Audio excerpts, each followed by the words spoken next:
What's up, guys? This is Jeff with iDownload Blog. You knew it was coming. It was inevitable. Indeed. Kindle Fire versus iPad 2. We're going to do a couple of non-scientific tests. The first test, of course, is the Powerup Test to see how long it takes the device to turn on. So I'm going to turn both devices on at the same time, holding both power buttons simultaneously.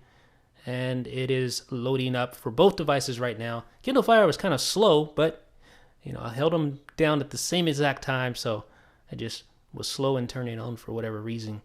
But both devices are now on their way back up. Let's see which one comes up first. Up! The iPad is already up and ready. Is the Kindle Fire coming? No, it's not. It's still loading.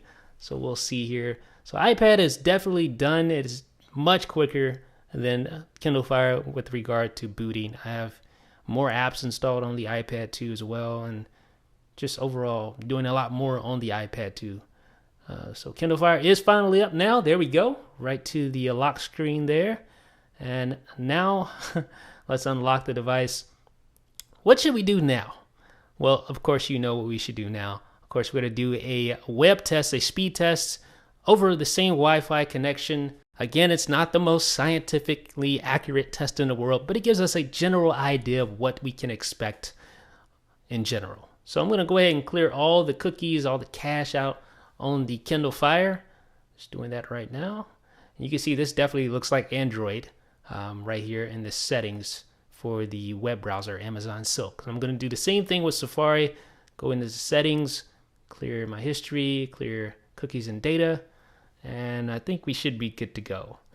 So let's go ahead and get this test underway. But first of all, let me go ahead and clear all the tabs out as well. I'm going to turn private browsing on, close all tabs, turn it back off, and make sure all tabs are closed. Let's go ahead and close all the tabs here on Amazon Silk. So I'm going to close all those tabs out, and there we go. So now we should be good to go. So let's open up a web browser, and I typed in iDownload Blog right here on the Fire, and iDownload Blog right here on the iPad 2.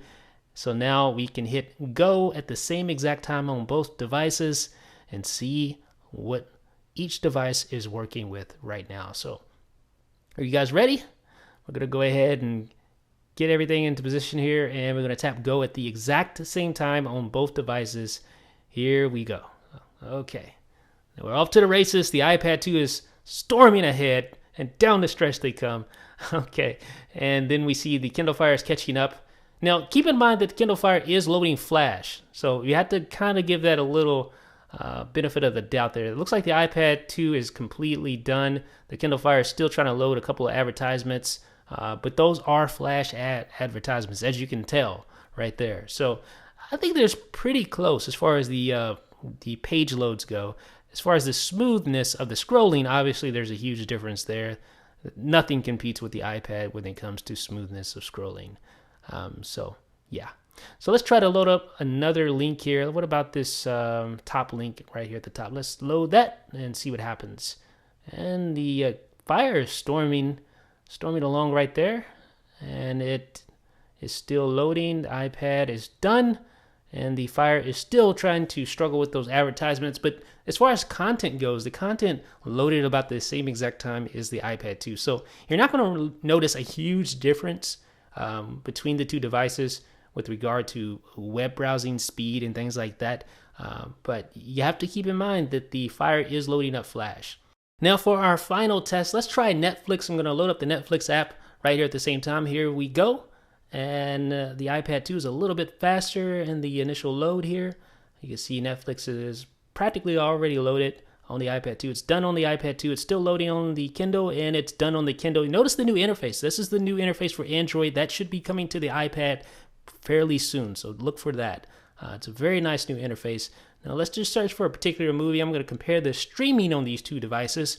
It's kind of clunky, the interface here on the Kindle Fire, just overall. The keyboard, it's kind of hard to see what I mean. Just, I don't know. You can tell it's a 1.0 device, but, it still works fine. So let's search for Curious George on both devices. And there it is on the iPad 2. And let's get it up on the Kindle Fire here. Let's backspace a little bit and type Curious. There we go. All right, so there's Curious George on the Kindle Fire. So we should be good to go. So let me just show you guys that is same video. Curious George there, Curious George here. I'm gonna load both of these at the same time. Now, watch what happens. You're gonna be surprised when you see this. Okay, Kindle Fire is loaded and it is playing right now. So it's already done on the Kindle Fire. Now it's done on the iPad 2. I'm telling you, the Kindle Fire, when it comes to video, this thing is blazing fast. Netflix is extremely fast. I don't know if it's the new interface for Netflix or if it's just the fact that it's running on the Fire. I'm not sure, but it's a lot faster on the Kindle Fire, believe it or not, bar none. So let's check out some more comparisons between the two devices here. Let's just check out the physical comparisons. There is the Kindle Fire versus the iPad 2. Kindle Fire is much smaller. The iPad 2 is also thinner. And as you can see, the entire body of the Kindle Fire fits within the screen with room to spare on the iPad 2. So there is a good comparison of the two devices. The Kindle Fire is a 7-inch device versus the 10-inch iPad 2. Let me know what you think about this one in the comment section, folks. This is Jeff with iDownload Blog.